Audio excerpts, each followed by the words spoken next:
The notification pinged at 11:47 p.m., just as I was debugging the disaster that was our company's new authentication system. Blue light from 3 monitors painted my home office in that familiar tech worker pallor, the kind that makes you look like you've been living in a cave for months, which honestly wasn't far from the truth. "Don't worry, babe, it's just a girls' trip. Shopping and spa treatments with Cassie and the crew. Back Sunday night." Before we dive deeper into this story, I have one small request. Please subscribe, drop a like, comment, and hit that hype button to boost this channel so more people can discover these incredible Reddit stories. I stared at Olivia's text, my coffee growing cold in the Iron Man mug she'd bought me for our 3rd anniversary, back when she still pretended to care about my Marvel obsession, back when she still pretended about a lot of things. "Hope the spa accepts someone else's credit card," I typed back, then deleted it. Too bitter, even for me. Instead, I went with, "Have fun. Try not to bankrupt us." 3 dots appeared, disappeared, appeared again, then nothing. I leaned back in my ergonomic chair, another one of Olivia's investments in our future productivity, and rubbed my eyes.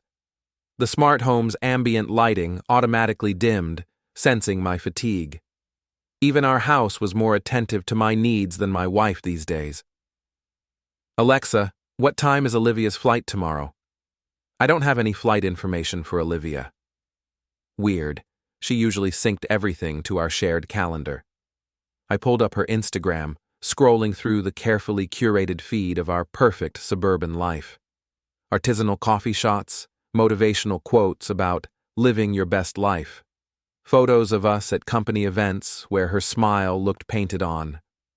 Her latest story showed her packing, designer luggage spread across our king-sized bed like she was preparing for a month in Europe, not a weekend spa trip.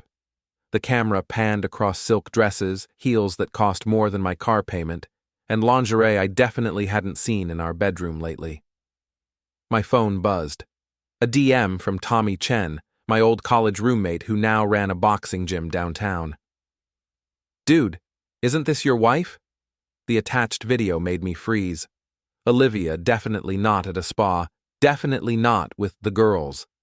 She was at Zenith, the rooftop bar downtown, pressed against some guy in an expensive suit, the kind of guy who probably called himself an entrepreneur while living off his trust fund. But it wasn't just any guy. Even in the dim lighting, even through the grainy phone video, I recognized that smug profile. Jake Morrison, my college nemesis, the guy who'd stolen my spot on the debate team, my internship at Goldman Sachs, and apparently now my wife. I watched the video 3 more times, each viewing adding another layer of humiliation. Olivia's laugh, the real one, not the polite version she used with me anymore. Her hand on his chest, the way she looked at him like he was the most fascinating person in the world, the same way she used to look at me. "Alexa, cancel my meetings for tomorrow." I've canceled 3 meetings for tomorrow. I grabbed my keys, wallet, and the righteous anger that had been building in my chest for months. Time for a little reconnaissance mission. The Marriott by the airport was exactly the kind of place you'd take someone you didn't want to be seen with. Generic, forgettable, with a parking garage that offered plenty of shadows for a cheating spouse to slip in unnoticed. Jake's Tesla Model S was parked on level 3, gleaming under the fluorescent lights like a monument to his daddy's money. I'd always hated that car, the way he'd rev the engine at red lights in college, showing off for whatever sorority girl was riding shotgun that week. I sat in my Honda Civic 3 spaces away, feeling like a discount private investigator. The irony wasn't lost on me. Here I was, a senior software engineer who'd helped build security systems for Fortune 500 companies, reduced to stalking my own wife in an airport hotel parking garage. At 10:23 p.m., they emerged from the elevator. Olivia wore the black dress from her packing video, the one I'd complimented her on last month when she said she was wearing it to a work dinner. Jake had his hand on the small of her back, guiding her toward his car with the casual possessiveness of someone who'd done this before. Many times before. They were laughing about something, their voices echoing off the concrete walls. I rolled down my window, straining to hear. "Can't believe he actually bought the spa story," Olivia was saying. "God, Ryan's so clueless sometimes. He probably didn't even notice I was gone." Jake's response made my hands clench the steering wheel. Poor bastard. Still debugging code at midnight while his wife's out getting properly debugged. Their laughter felt like acid in my ears. I waited until they drove away, Jake's Tesla purring like a satisfied cat. Then I got out of my car and walked to the hotel entrance, my mind racing through possibilities. Confrontation? Dramatic scene in the lobby? Follow them to wherever they were going next? Instead, I did what any self-respecting tech worker would do. I hacked their evening. The hotel's guest Wi-Fi was pathetically insecure, the kind of network that made me wonder how these places stayed in business.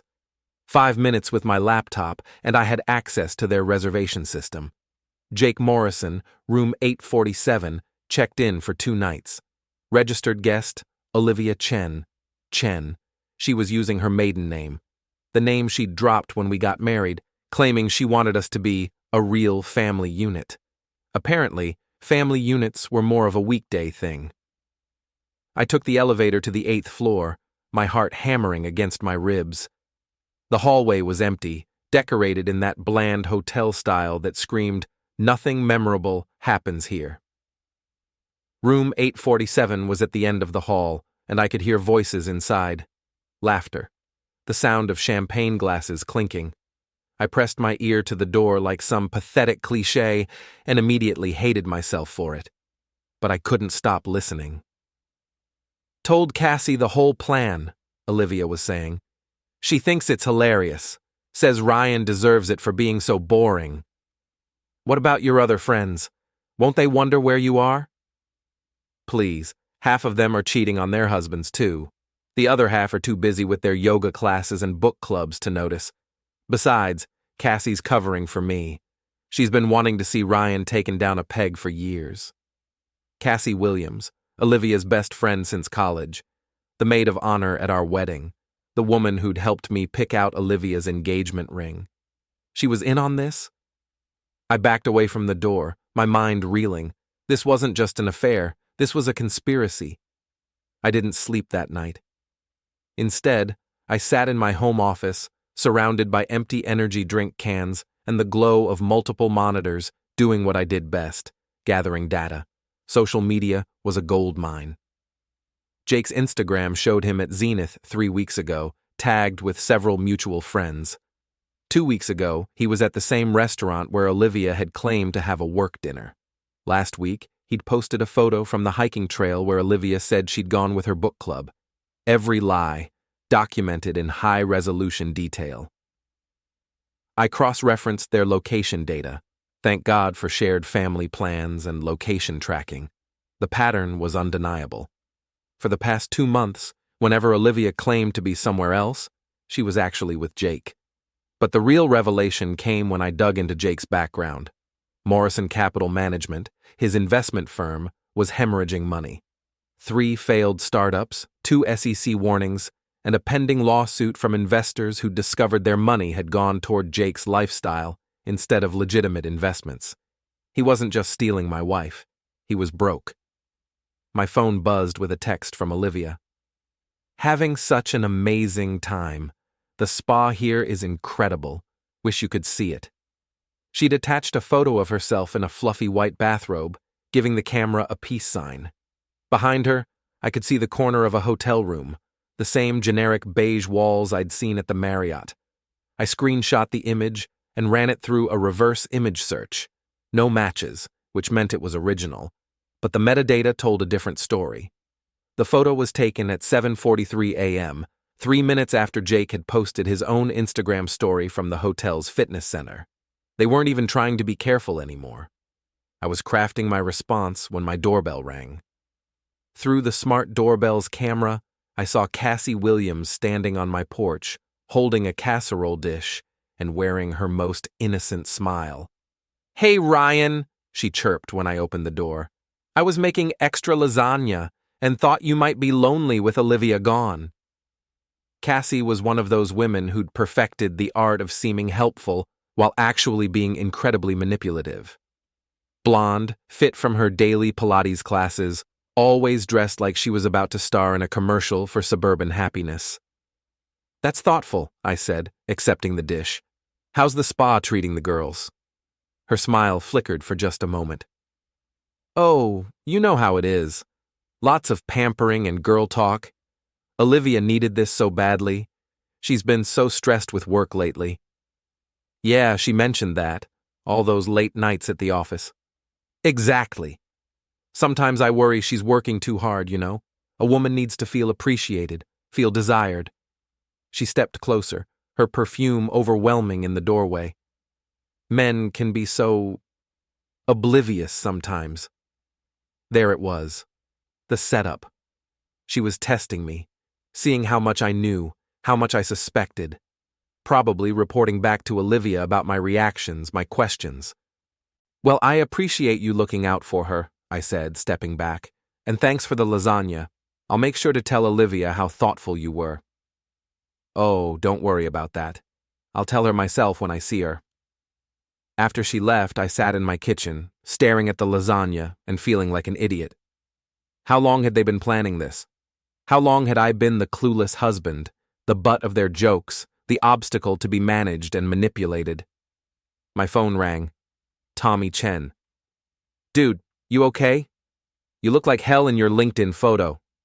Thanks for the pep talk. What's up?" "I've been thinking about that video I sent you. My buddy who took it said there were more people there that night. People who know you. This isn't as secret as your wife thinks it is." "Who else knows?" "Half the finance bros in the city, apparently. Jake's been bragging about it at the country club.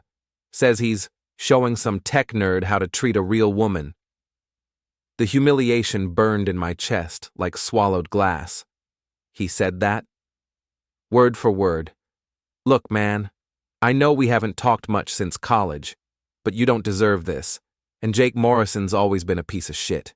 Remember what he did to Sarah Peterson junior year?" I remembered. Jake had dated Sarah for 3 months, told her he loved her, then dumped her the night before, formal to go with someone else. Sarah had transferred schools the next semester. "What are you suggesting?" "I'm suggesting that sometimes the good guys need to stop playing by the rules. You want to hit back? I know some people. Legal ways to make his life complicated." I looked around my empty house, with its smart appliances and perfect suburban facade. Everything Olivia and I had built together, everything I'd thought we were working toward, all of it based on lies. Let me think about it. But I'd already made my decision. Monday morning, Olivia returned from her spa weekend, glowing with satisfaction. She kissed my cheek at the breakfast counter, her lips tasting like lies and expensive champagne. "You look relaxed," I said, not looking up from my laptop. Oh, it was exactly what I needed. Cassie sends her love, by the way. She made you that lasagna while we were gone. Yeah, she dropped it off Saturday night. Funny timing. Olivia paused in her coffee preparation, her back still to me. "What do you mean?" "Nothing. Just seemed like a lot of effort when she was supposed to be at the spa with you. She came back early, headache." The lie came so smoothly, I almost admired the technique. "You know how she gets with those migraines." I nodded and returned to my screen, where I was putting the finishing touches on my masterpiece. 3 days of careful planning, and I was ready to launch Operation Payback. Phase 1 was already in motion. Jake's Tesla, which he'd parked in the same spot at his gym every morning for the past month, now had 4 flat tires and a small surprise under the hood. Nothing dangerous. Just a device that would make his engine sound like a fading walrus every time he tried to start it. Phase 2 involved his precious social media presence. I'd created a dozen fake accounts over the weekend, each with a carefully constructed backstory. By noon, Jake Morrison would be trending on local social media for all the wrong reasons. But Phase 3 was my favorite. I'd spent Sunday night crafting the perfect email, one that would go out to every investor in Morrison Capital Management at precisely 9 a.m. It contained nothing but publicly available information, SEC filings, court documents, newspaper articles, but arranged in a way that painted a very clear picture of Jake's business practices. "I have to run," Olivia said, grabbing her purse. "Big presentation today." "Good luck. I'm sure you'll impress them." She kissed my cheek again, and I watched her leave through the kitchen window. She was texting someone before she even reached her car. Probably Jake, letting him know the coast was clear for another day of their secret romance. My phone buzzed with a text from Tommy. "Package delivered. Your boy's having a rough morning."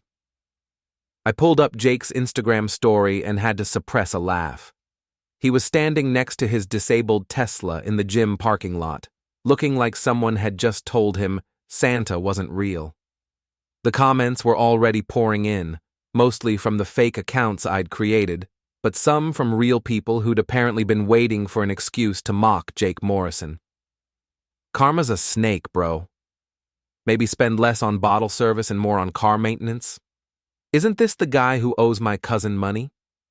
That last one wasn't from one of my fake accounts. Apparently, Jake had more enemies than I'd realized. My work computer chimed with a Slack message from my boss. "Great job on the Morrison Capital research. Clients very impressed with the thoroughness." I'd pitched the research project as a favor for a potential client who was considering investing with Jake's firm. My boss had been happy to let me use company resources for what he thought was business development. By lunch, Jake's morning had gone from bad to catastrophic. The email to his investors had triggered a panic, with 3 major clients pulling their money and 2 others demanding emergency meetings. His social media was flooded with questions about his business practices, and someone had apparently called the SEC to report suspicious activity. All of it legal. All of it deserved. All of it just the beginning. The call came at 2:47 p.m. on a Tuesday. Olivia, her voice shaking with barely controlled rage. "We need to talk. Now." "I'm at work, honey. Can it wait until—" "No, it can't wait. Meet me at Brennan's in 20 minutes. Brennan's was the Irish pub downtown where we'd had our first date 6 years ago. Back then, it had seemed romantic and intimate. Now it felt like choosing a graveyard for our marriage. I found her in the back booth, the same one where she'd told me she loved me for the first time. She'd been crying. Her mascara was smudged despite obvious attempts to fix it, but her eyes were hard with accusation. "Sit down, Ryan." I slid into the booth across from her, noting how she'd positioned herself like she was conducting an interrogation. "You look upset." "Don't." Her voice was sharp enough to cut glass. "Don't you dare play innocent with me. I have no idea what you're talking about. Jake's business is ruined, completely destroyed. Someone sent his investors a detailed report about every mistake he's ever made, every lawsuit, every SEC warning. His social media is flooded with trolls. His car was vandalized. And you're going to sit there and pretend you don't know anything about it?" I signaled the waitress for a beer, taking my time with the decision. Sounds like karma finally caught up with him. "This is you, Ryan. I know it's you." She leaned forward, her voice dropping to a whisper. "You found out about us." The confession hung in the air between us like a loaded gun. For a moment, I felt almost relieved. No more pretending, no more lies, no more playing the oblivious husband. "Found out about what exactly?" Her face crumpled. "Please don't make me say it." "Oh, I think you need to say it. I think you need to own it." "Fine." She straightened up, some of her old defiance returning. "Yes, I've been seeing Jake. Yes, we've been together for 3 months. And yes, I lied about the spa weekend. Are you happy now?" "Ecstatic. Tell me about Cassie's role in all this." Olivia's face went pale. "Cassie doesn't have anything to do with—" "She brought me lasagna while you were at your fake spa weekend. Stood in my doorway and told me how men can be oblivious, how women need to feel desired. She's been covering for you, hasn't she? helping you plan your lies, maybe even encouraging this whole thing? You don't understand. Our marriage has been over for months. We barely talk anymore. We never do anything together. You're always working. So you decided to fix our marriage by sleeping with my college nemesis? The words came out louder than I'd intended. The couple at the next table glanced over, and Olivia's face flushed red. Keep your voice down. Why? Worried people might find out? Little late for that, don't you think? I pulled out my phone and showed her the screenshot of Jake's Instagram story from that morning. Half the city knows about your affair, Olivia. Jake's been bragging about it at the country club. Her face went through several emotions: surprise, hurt, anger, and finally, calculation. What do you want? I want you to understand that actions have consequences. You wanted to humiliate me, to make me look like a fool while you played house with Jake Morrison. Well, congratulations. Mission accomplished. I never wanted to hurt you. Bullshit. I leaned back in the booth, feeling strangely calm. You wanted to hurt me. You and Cassie probably spent hours talking about how pathetic I am, how boring our life is, how much better you deserve. That's not... Save it. I know about the fake work dinners, the imaginary book club meetings, the girls' nights that were actually dates with Jake. I know about the hotel rooms, the lies, all of it. She was crying again, but I felt nothing.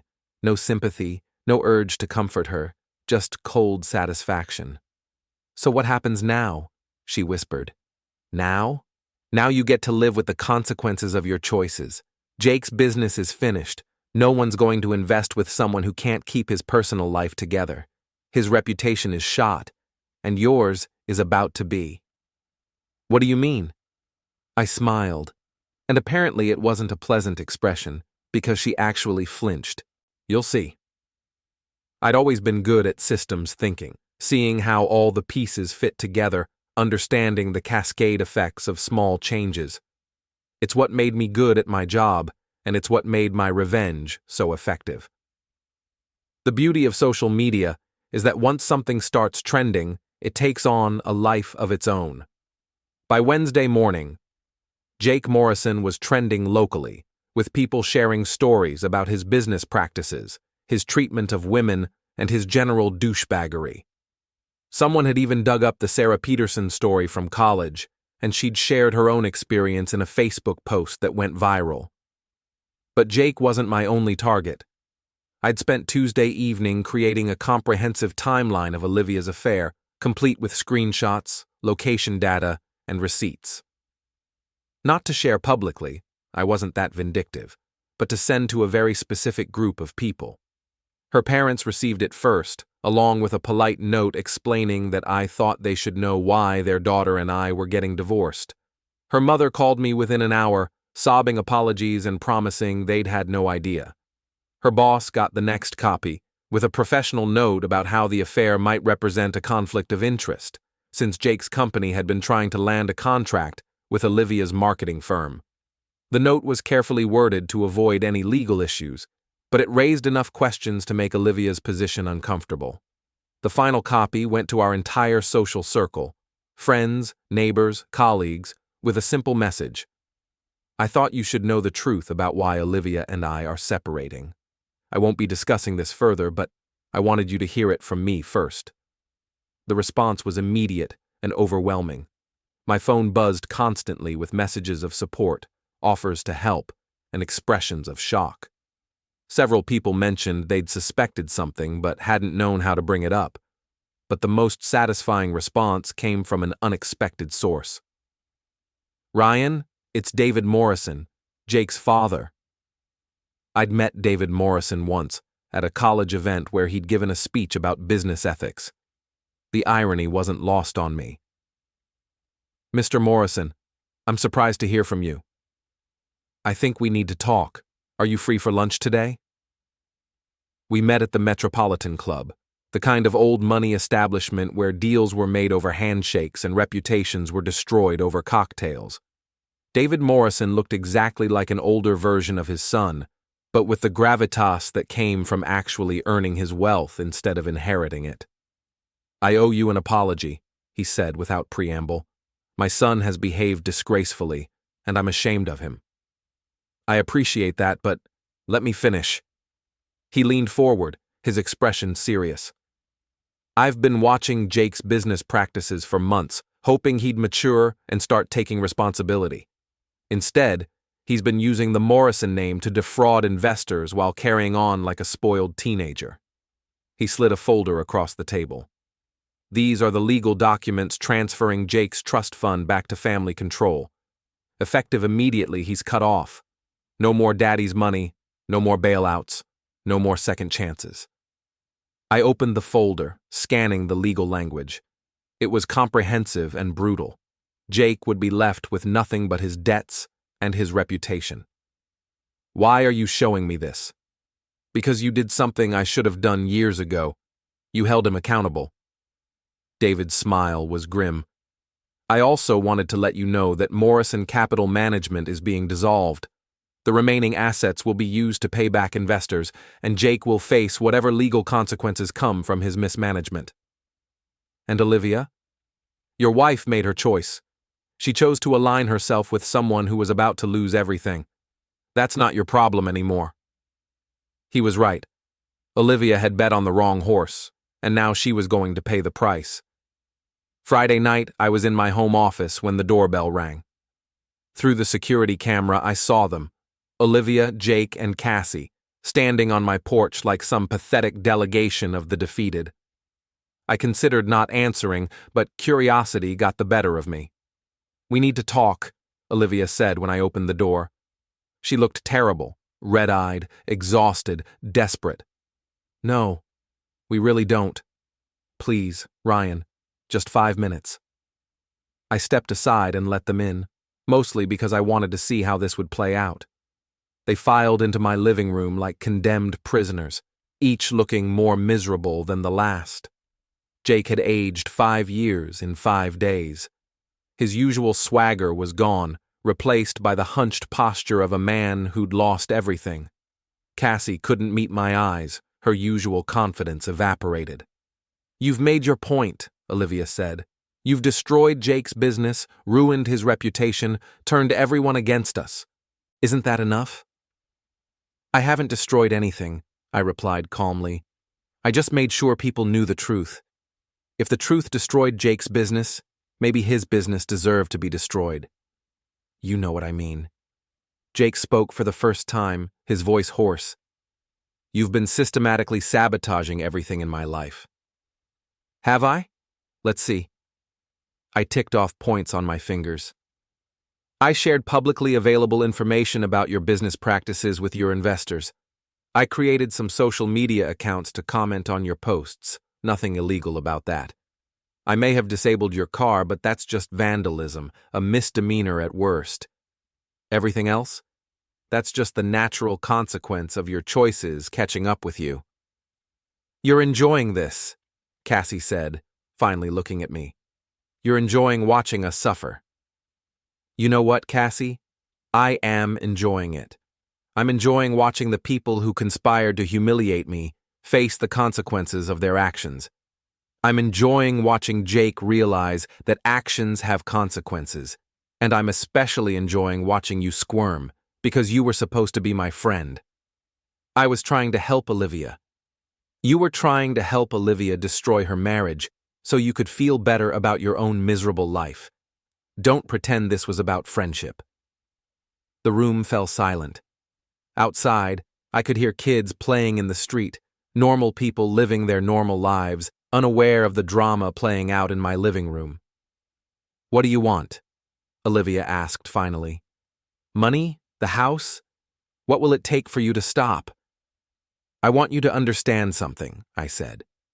For months, you three have been treating me like I was stupid, like I was some pathetic husband who deserved to be cheated on, lied to, and humiliated. You made me the butt of your jokes, the obstacle to your happiness, the boring guy who was holding you back from your exciting lives. I stood up, looking down at them. But here's the thing you never understood. I'm not stupid, I'm not helpless, and I'm definitely not someone you should have underestimated. So what happens now? Jake asked. Now you live with the consequences of your choices. Jake, your business is finished, your trust fund is gone, and your reputation is destroyed. You'll probably have to get a real job for the first time in your life. I turned to Cassie. And you, Cassie, get to explain to everyone why you helped destroy a marriage. Good luck with that. Finally, I looked at Olivia. And you get to decide what kind of person you want to be going forward. The kind who takes responsibility for her actions, or the kind who blames everyone else for the mess she created. I loved you, Olivia whispered. No, you didn't. You loved the idea of me, the security I provided, the life we built together, but you didn't love me enough to be faithful, to be honest, or to treat me with basic respect.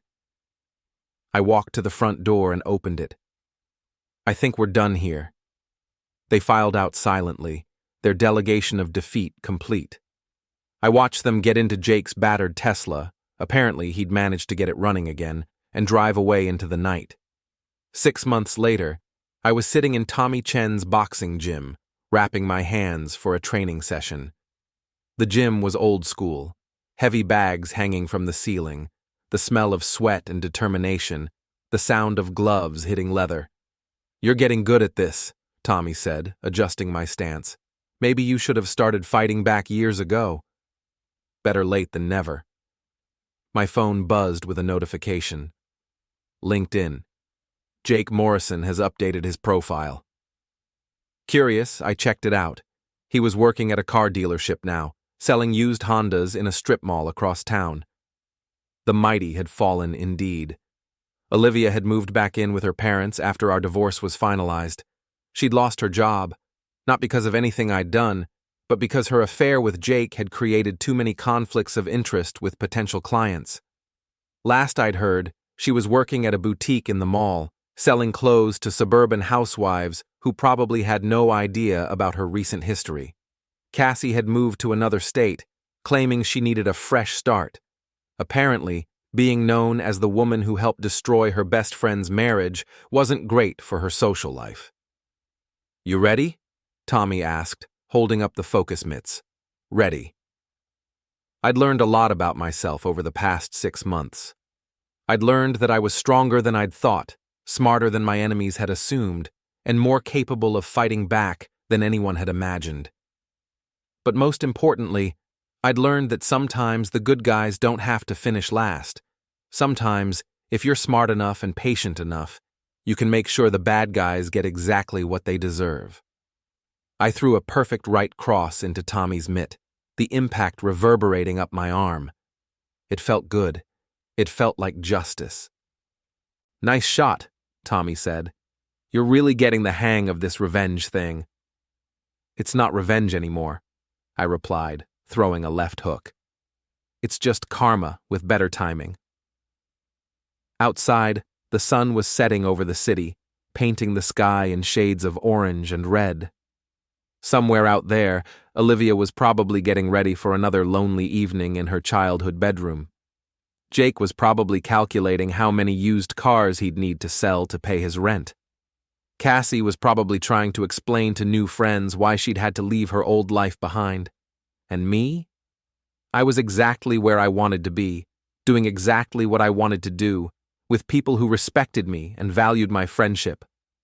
I threw another combination, jab, cross, hook, each punch landing exactly where I aimed it, just like my revenge had, just like my new life was going to. One more round? Tommy asked. One more round. Because sometimes, when life knocks you down, the best thing you can do is learn how to hit back harder.